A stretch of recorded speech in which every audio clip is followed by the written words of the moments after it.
Hello and welcome to Whiteboard Learning. From today onwards, we are going to discuss about the current affairs session, which is very essential for the UPSC Civil Services examination.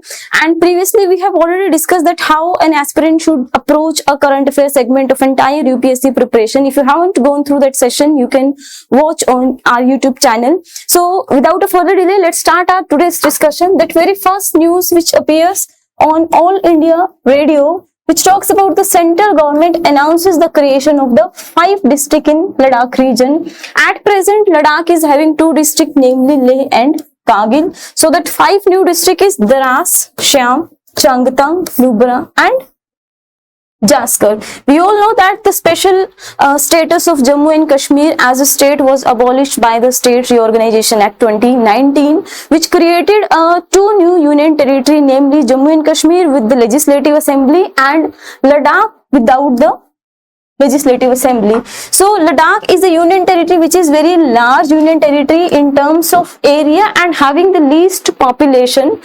And when it comes to its geographical aspect, it is extremely difficult and inaccessible for the people to approach the administration. So the purpose of creation of this new district basically is to make it easier for the public welfare scheme to reach the resident and promote all around development of the Ladakh.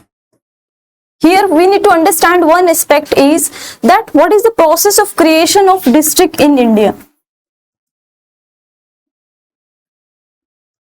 Here the responsibility lies with the state government. That state government can create a new state, can create a district, can abolish a district and change the boundary of the district either by the executive order or through the legislative procedure in the state legislative assembly. But when it comes to changing the name of a district and changing the name of a railway station in a particular district, here comes the role of Union Home Minister.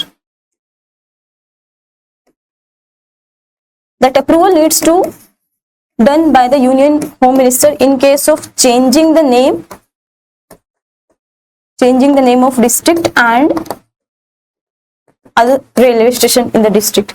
But as this is a scenario of union territory, so therefore the central government has created this 5 new district.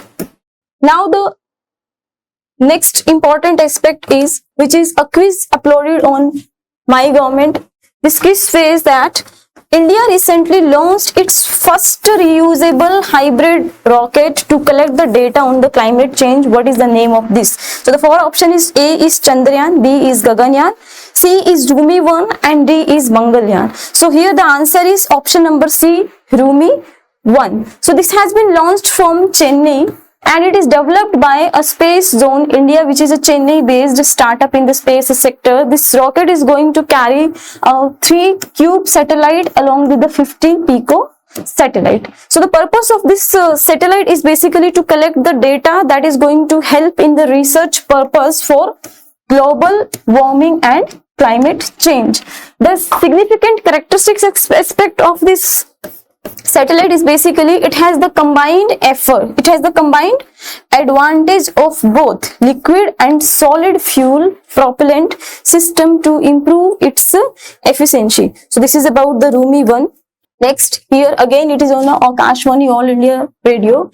This talks about recently World Health Organization has launched its 6-month global strategy and response plan to stop the deadly outbreak of Mpox. Here, the strategy is for 6 months from September 2024 to February 2025, whereby nearly 135 million US dollar is going to be funded by World Health Organization. The reason being is to declare this 6-month plan is because on the 14th of August 2024, World Health Organization declared this Mpox as a public health emergency of international importance. Here, the meaning of this public health emergency of international importance is it is a public health risk.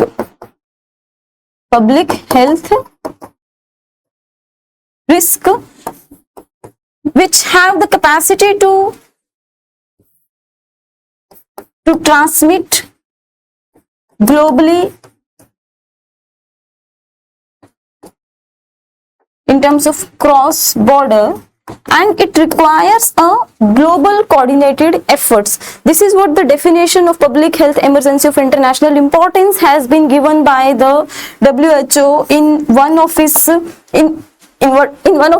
regulation. If you know about that regulation along with the year, do write in the comment section. Here the objective of this 6-month strategy is basically to curtail the peoples to people transmission by having a strategic vaccination effort for the people who are at a high risk of Mpox. So Mpox, this is the aim and the procedure to achieve this particular objective. Now the next news article which appears on PIB, it talks about the inclusion of 3 new sites in the Ramsar list of India.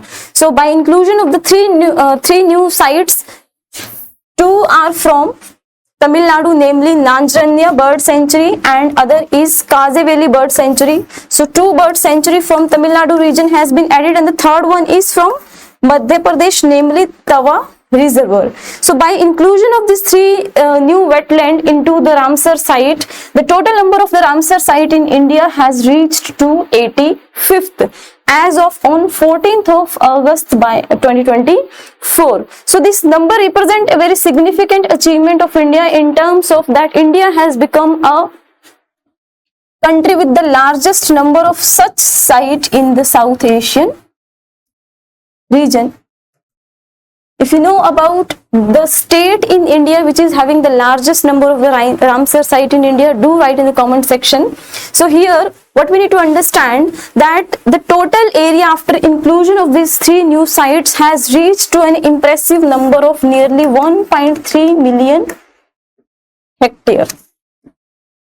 Okay, and if we talk about a certain fact with respect to the wetland in India, so India is having with the total wetland number is 1,307 wetland, and out of this 113 is recognized as significant wetland in terms of the environment conservation. And within this 113 wetland, 85 Ramsar site, 85 sites from India is included in the Ramsar site. If you talk about the journey of the inclusion of wetland into this Ramsar site from 1982 to 2013, namely total number of the Ramsar site is 26, and in the last 1 decade, means from 2014 to 2024, approximate 59 Ramsar sites have been added. So we can say the remarkable journey of India in the last 1 decade, that out of this total number of the Ramsar site, more than 50% is included in the last 1 decade or the 10 years. So if you know about that which is the first Ramsar site in India, do write in the comment section. So this is about the today's session. Thank you so much.